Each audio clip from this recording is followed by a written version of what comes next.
Came across this author, oops, have I got it up here, named Turner, and he wrote this book called Anti-Slavery Sentiment in American Literature prior to 1865, prior to the actually during the Civil War and prior to the end of the war. And it was published by the Association for the Study of Negro Life and History.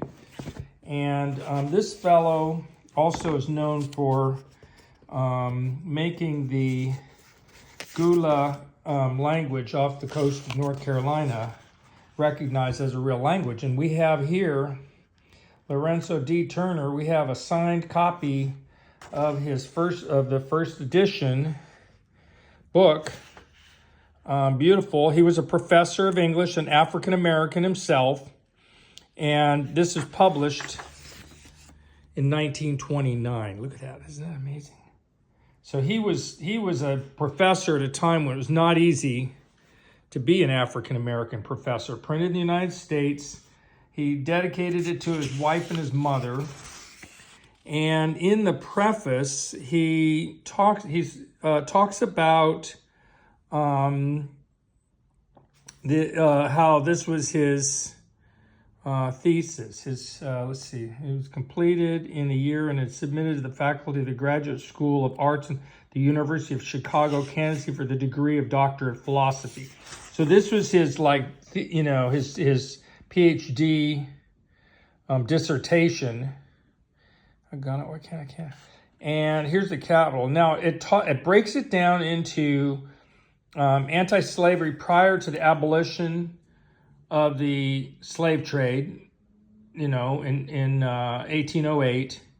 Then there's a transition period between 1808 and 1831, which I'm not exactly sure, and it's in the first period of militant abolitionism.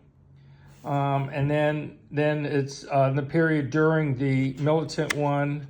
And then what do we have here? Oh, and then we have the Civil War period.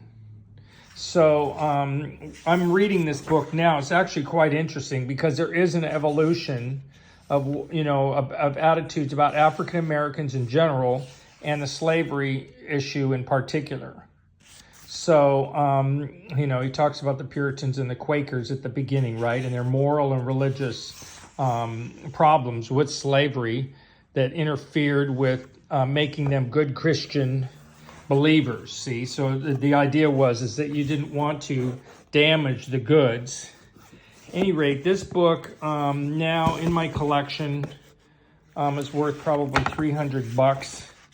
Has a nice index at the end, very, very well written all the way through, with tons of sources that he used to write this book. This is for a technical literature appreciation only. So that is, let's go back to the title page again, Anti-Slavery Sentiment in American Literature Prior to 1865 by Lorenzo Dow Turner, PhD, and he was a professor at Fisk University, an African American, and a great citizen of the United States of America.